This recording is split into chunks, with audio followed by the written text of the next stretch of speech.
الحمد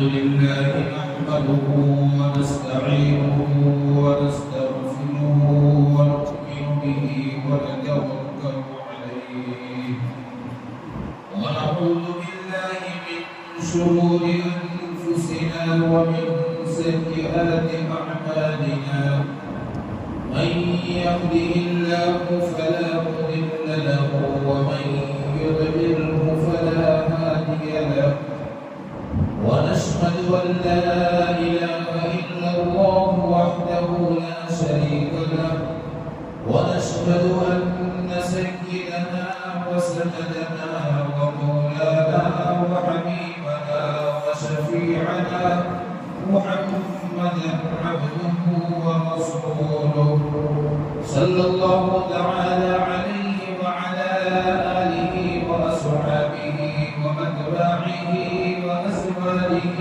وذرياته أجمعين أما بعد فأعوذ بالله من الشيطان الرجيم بسم الله الرحمن الرحيم قال الله تبارك وتعالى في القرآن الكريم يا أيها الذين آمنوا ادخلوا في السلم كافة ولا تتبعوا خطوات الشيطان إنه لكم عدو مبين وقال النبي صلى الله تعالى عليه وسلم من تشبه بقوم فهو منهم أو كما قال عليه الصلاة والتسليم صدق الله العظيم وصدق رسوله النبي الكريم ونحن على ذلك لمن الشاهدين والشاكرين والحمد لله رب العالمين.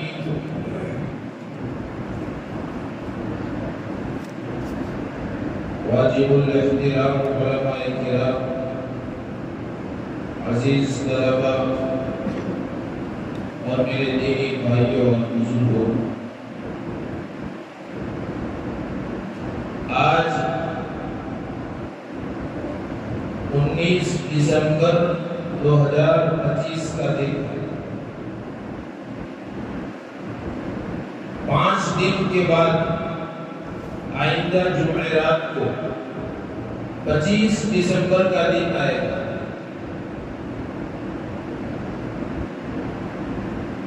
اس دن عیسائی مذہب میں ایک تہوار منایا جاتا ہے میری کرسمس کے نام سے۔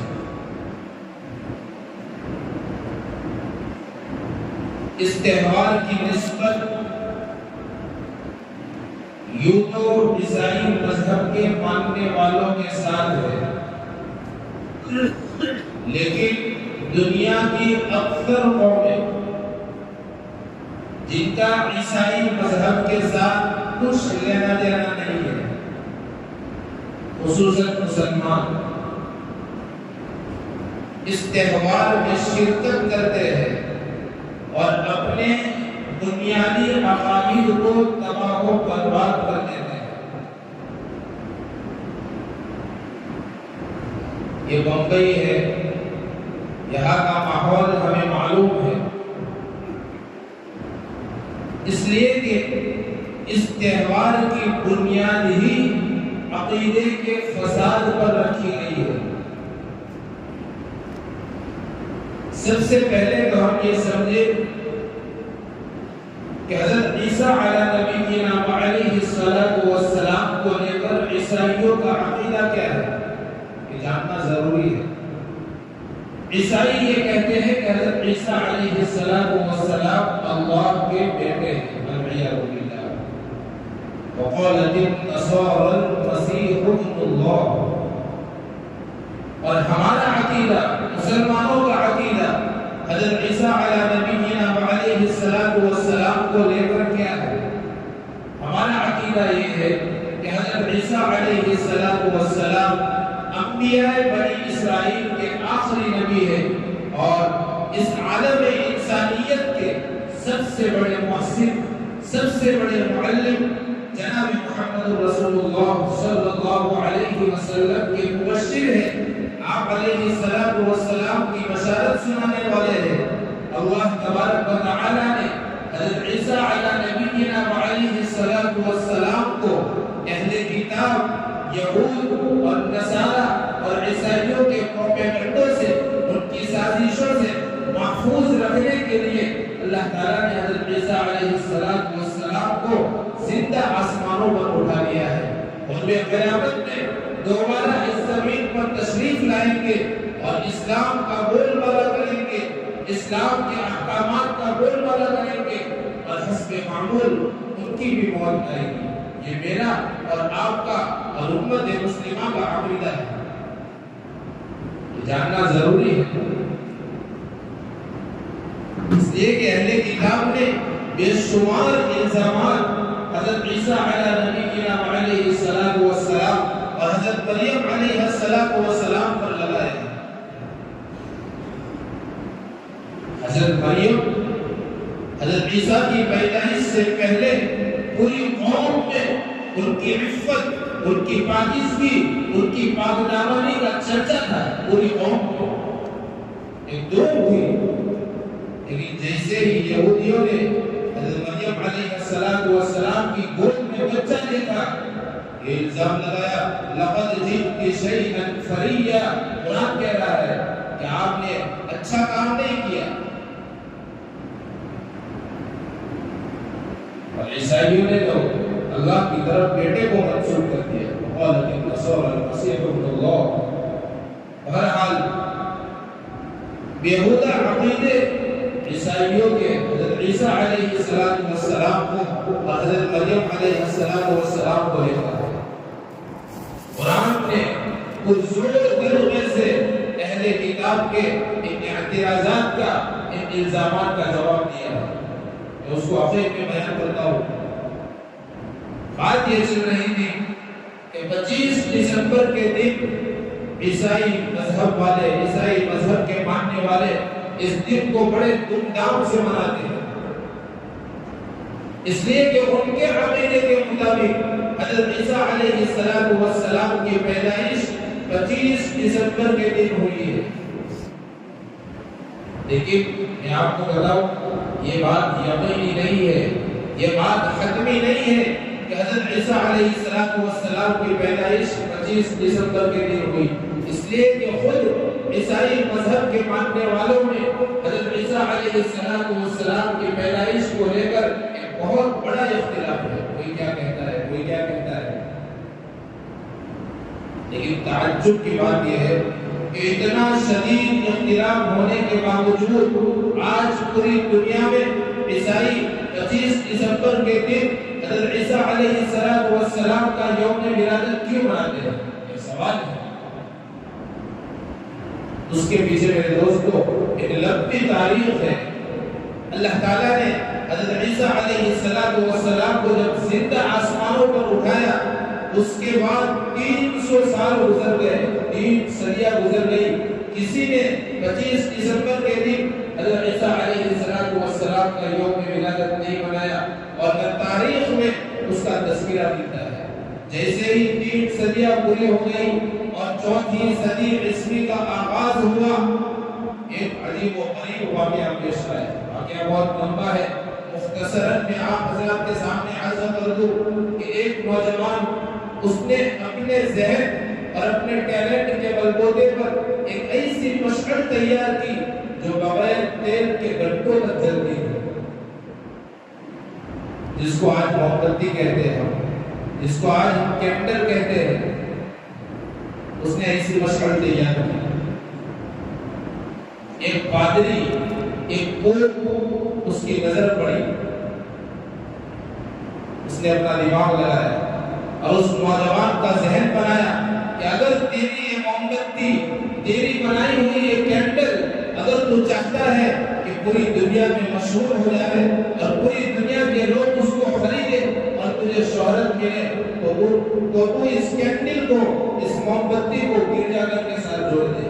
اس لیے کہ اصول ہے کہ جو چیز مذہب کے ساتھ جڑ جاتی ہے اس کو شہرت مل جاتی ہے۔ اس نوجوان کو یہ بات پسند آئی،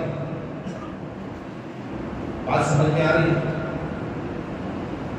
اس نے وہ موم بتی گرجا گھر تک پہنچا دیا. پادری نے اس دن تمام لوگوں کو گرجا گھر میں جمع کیا اور موم بتی سامنے جلا کر سارے لوگوں کو بٹھایا اور آنکھیں سب کے بند کروائی اور ایک لمبی دعا منگوائی جو گھنٹوں تک چلی. جب دعا ختم ہو گئی تو سارے لوگوں پر اس انوکھی دعا کا چرچا تھا. وہ دن تھا 336 عیسوی 25 دسمبر کا دن. یہودی عیسائی دنیا کا پہلا کرسمس ایک پوپ اور ایک پادری کی چال بازی کی بنیاد پر. یہ موم بتی اس وقت کا بادشاہ تھا روم کا قسطنطین جس کا نام ہے. اس کے کہنے پر سارے پادری اس کے دربار میں جمع ہوئے اور اس نے 25 دسمبر 336 عیسوی اس دن پر مہر لگا دی کہ یہی دن حضرت عیسیٰ علیہ السلام کی یوم ولادت کا منایا جائے گا. بس شروع ہو گئے. تب سے میرے محترم دوستو بزرگوں، جب اس دین کا آغاز رکھا، جب اس دین کی ایجاد رکھی گئی روم کے بادشاہ کی طرف سے، اس وقت اس کا رنگ مذہبی تھا. آہستہ آہستہ اس میں ایسے خرافات مل گئے کہ آج یورپ ملک کے بڑے بڑے حکمران، یورپ ملک کے بڑے بڑے افسران، فرنگی سماج کے ماہرین آج پریشان ہے کہ اپنے لوگوں کو اچھے اخلاق کیسے سمجھائے. امریکہ کے ایک صحافی نے ٹائمز آف امریکہ میں انٹرویو دیتے ہوئے یوں کہا کہ آج امریکہ اپنے نوجوانوں کو اچھے اخلاق، اچھی تہذیب، اچھا تمدن اور اچھے کلچر کی اہمیت سمجھانے سے قاصر ہے. امریکہ اس بات کا اعتراف کر رہا ہے. علامہ اقبال نے اپنی بے مثال دراندیشی کی صفت کی بنیاد پر فرنگی تہذیب کی کشمکش کو دیکھ کر بہت ہی پہلے آگاہ کر دیا ہے اس شعر کے ذریعے کہ وہ فکر گستاخ جس نے مہیا کیا ہے فطرت کی طاقتوں کو، کہ وہ فکر گستاخ جس نے مہیا کیا ہے فطرت کی طاقتوں کو، اس کی بے تاب بجلیوں سے خطرے میں ہے اسی کا آشیاء. اس شعر کا خلاصہ یہ ہے، کہاوت ہے نا کہ جو بڑا ہوتا ہے وہ اسی میں گرتا ہے. اس کلچر کو، اس تہذیب کو انہوں نے بنایا اور آج وہ خود اسی کی وجہ سے پریشان ہے. بہرحال میرے دوستو بزرگوں، اس دن کو بڑے دھوم دھام سے منایا جاتا ہے. 25 دسمبر کے دن ایک اصول یاد رکھے، دنیا کی کسی بھی قوم کا انسان ہو، چاہے مسلمان ہو، ہندو ہو، عیسائی ہو، ہر انسان یہ چاہتا ہے کہ اس کے چہرے پر مسکراہٹ آئے. ہر انسان یہ چاہتا ہے کہ میں خوشی مناؤں، اور مذہب بھی انسان کی اس فطرت سے واقف ہے. اس لیے ہر مذہب میں انسان کو خوشی منانے کی اجازت دی ہے. لیکن یہ بات بھی یاد رکھے کہ جب انسان خوشی مناتا ہے تو عام طور پر یہ دیکھا گیا ہے کہ اپنے حدود سے باہر نکل جاتا ہے. اسی لیے آسمانی کتابوں نے تقریبات کو، اسلامی تہواروں کو پاکیزہ رکھنے کی تاکید کی ہے. لیکن آج مسلمان کیا کر رہا ہے؟ ان کی تقریبات میں شریک ہو رہا ہے، ان کے خرافات کو انجام دے رہا ہے. کیسے کیسے خرافات ہو رہے ہیں. موم بتی کی رسم منائی جاتی ہے، کرسمس ٹری کی رسم منائی جاتی ہے، پھر اس ٹری پر لگائے جانے والے تحائف کی رسم منائی جاتی ہے.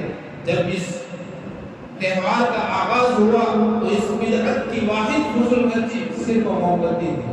اس میں کرسمس ٹری مل گیا، اس میں پھر اس ٹری پر لگائے جانے والے تحائف کی رسم مل گئی.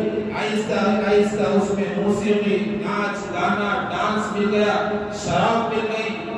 جیسے اس تہوار میں شراب ملی، اس تہوار نے عیاشی کی شکل اختیار کی. یاد رکھو، جو قوم شراب پیتی ہے اس قوم میں فسادات شروع ہو جاتے ہیں، لڑائیوں اور جھگڑوں کا سلسلہ شروع ہو جاتا ہے.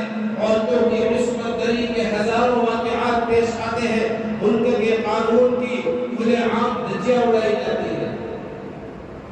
اس دن ہر مسیحی کے منہ سے شراب کی بدبو آتی ہے، اتنا گھٹیا تہوار ہے۔ اے مسلمانوں، اس غلط فہمی میں مت رہنا کہ کیا مسلمان بھی ان خرافات کو انجام دے سکتا ہے۔ ابھی 4 دن پہلے کی بات کر رہا ہوں، ابھی باہر گیا تھا میں کسی گارڈن میں واکنگ کے لیے، ایک مستقل کیمپ لگایا ہے اور اس میں اپنی عورتیں اور مسلمان بچے شامل ہیں، ڈانس کر رہے ہیں، ناچ رہے ہیں اور جو چیز سکھا رہے ہیں اس کو پریکٹیکلی کر رہے ہیں۔ تعجب کی بات ہے، غلط فہمی میں مت نہ رہے۔ ابھی جب اس ٹاپک پر میں مطالعہ کر رہا تھا، ایک کتاب ہے کرسمس کی حقیقت، اس کے مصنف نے لکھا کہ میری زندگی میں اسلام قبول کرنے سے پہلے ایک ایسا تہوار آیا کرسمس کا جس کو میں نے بڑے دھوم دھام سے منایا، اور اس تہوار میں 80% سے زائد میرے ایسے دوستوں نے شرکت کی جو مسلمان تھے۔ صرف شرکت نہیں کی بلکہ اس تہوار کی پارٹی میں ہونے والے اخراجات میں تعاون کیا۔ اس پر بس نہیں بلکہ جب میں اب اسلام قبول کر چکا ہوں، اسلام کے دامن میں داخل ہو چکا ہوں، لا الہ الا اللہ محمد رسول اللہ پڑھ چکا ہوں، اب جب میں ان کو قرآن کے درس کی دعوت دیتا ہوں، اچھی مجالس میں شرکت کرنے کی دعوت دیتا ہوں، کئی بہترین مجالس میں شرکت کرنے سے میرے دوست مسلمان اپنی نظریں چرا دیتے ہیں۔ کتاب کے مصنف نے یہ بات لکھی ہے۔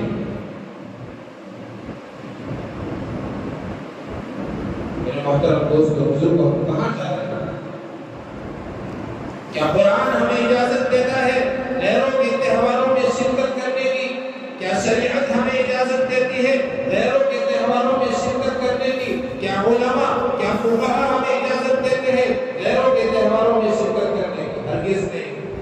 تمام فقہاء کا غیر مسلموں کے تہواروں میں شرکت کی ممانعت پر اجماع ہے۔ آج لوگ فتویٰ پوچھتے ہیں کہ ہم مبارکبادی پیش کر سکتے ہیں، کیا ہم ان کی تقریبات میں شریک ہو سکتے ہیں؟ میرے بھائیوں، فتویٰ پوچھنے کی کیا ضرورت ہے؟ قرآن حدیث ہمارے سامنے ہے۔ اگر فتویٰ ہی معلوم کرنا ہے تو فقہ حنفی کی ایک معتبر کتاب ہے البحر الرائق، جس کے مصنف ہے ابن نجیم، جلد نمبر 8 صفحہ نمبر 555 اٹھا کر دیکھ لو، آپ کو اس کی ممانعت کا فتویٰ مل جائے گا۔ فقہ مالکی کی ایک کتاب ہے المدخل، جس کے مصنف ہیں ابن الحج مالکی، صفحہ نمبر 91 اور جلد نمبر 3 اٹھا کر دیکھ لو، آپ کو اس کی ممانعت کا فتویٰ مل جائے گا۔ فقہ شافعی کی ایک کتاب ہے کشف الغنا، جس کے مصنف ہے علامہ خطیب الشربینی، جلد نمبر 13 صفحہ نمبر 13 پر اٹھا کر دیکھ لو، آپ کو اس کی ممانعت کا فتویٰ مل جائے گا۔ فتویٰ معلوم کرتے ہیں۔ علامہ ابن القیم جوزی رحمۃ اللہ علیہ نے لکھا ہے کہ جو انسان اس تہوار پر، جو مسلمان اس تہوار پر مبارکبادی پیش کرتا ہے، وہ ایسا ہی ہے جیسا کہ وہ صلیب کے سامنے سجدہ کر رہا ہے۔ شیخ الاسلام ابن تیمیہ رحمۃ اللہ علیہ نے اتباع الصراط المستقیم میں حضرت عمر رضی اللہ عنہ کا ایک حکم نامہ لکھا ہے جو کئی روایتوں سے منقول ہے۔ حضرت عمر رضی اللہ عنہ نے فرمایا کہ غیر مسلموں کے تہواروں میں شرکت مت کیا کرو، اس لیے کہ ان پر اللہ کا غضب نازل ہوتا ہے، ان پر اللہ کی لعنت، اللہ کی فنکار برستی ہے۔ ہمارا حال کیا ہے؟ میرے محترم دوستوں بزرگوں، شرکت کر کے صرف خرافات کا مسئلہ نہیں ہے، مسئلہ ایمان کے تحفظ کا ہے،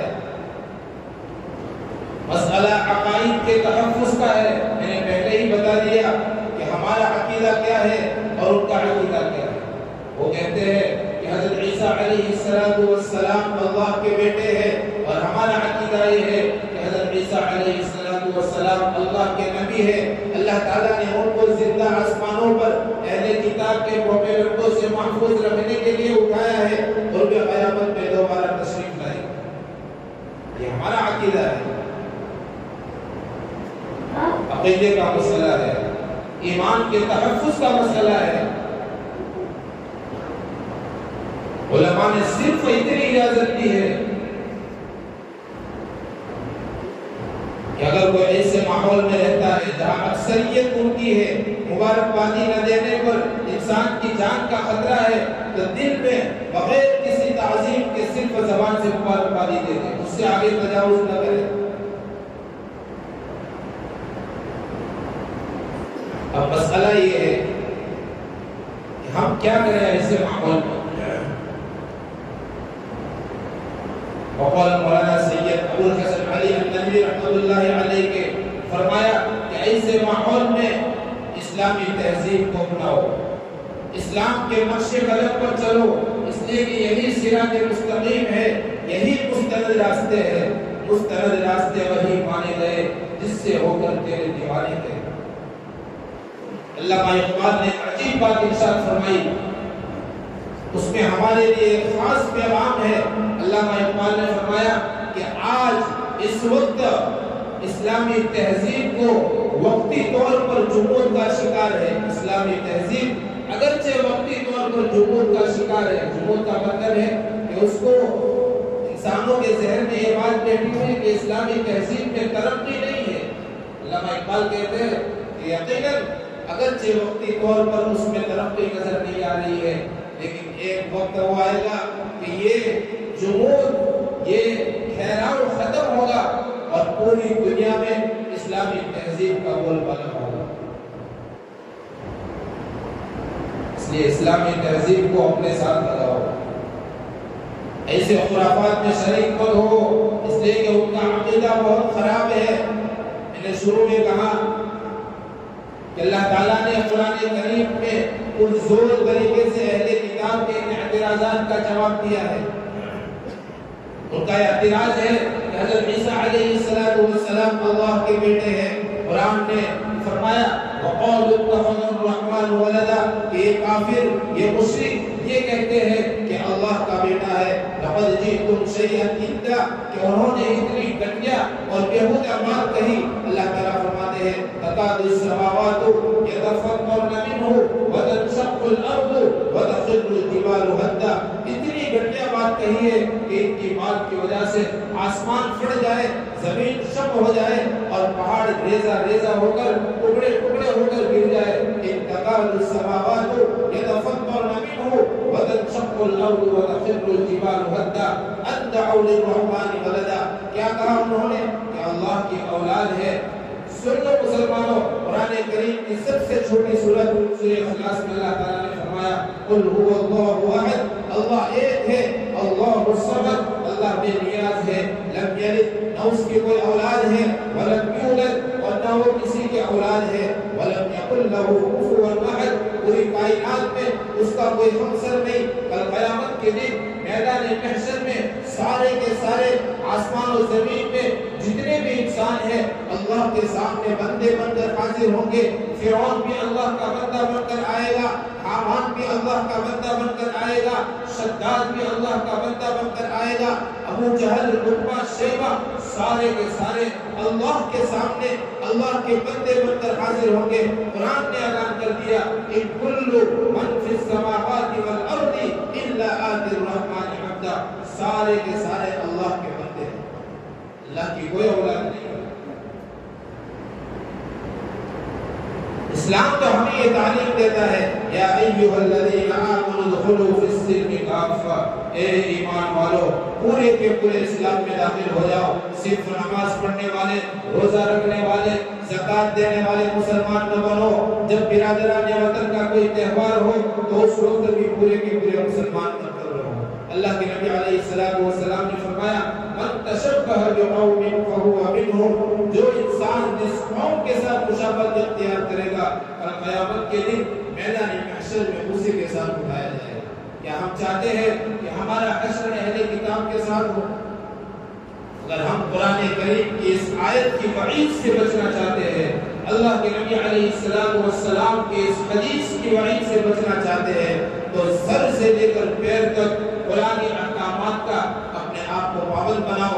جناب محمد رسول اللہ صلی اللہ علیہ وسلم کی شریعت کا اپنے آپ کو مکمل پابند بناؤ، تب جا کے ہم قرآن کی اس آیت کی وعید سے پیارے آقا سرور دو عالم صلی اللہ علیہ وسلم کی اس حدیث کی وعید سے بچ سکتے ہیں۔ اس لیے میرے دوستو بزرگوں، آپ سے گزارش ہے کہ اس دن جہاں گندا ماحول رہتا ہے اپنے آپ کو عبادت میں لگاؤ، مسجد کی آبادی میں لگاؤ، نوافل کا اہتمام کرو، تو ہمارا دن اچھے سے گزر جائے گا، ہم خرافات سے بھی بچ جائیں گے۔ اللہ تعالی ہم سب کو ان باتوں پر عمل کی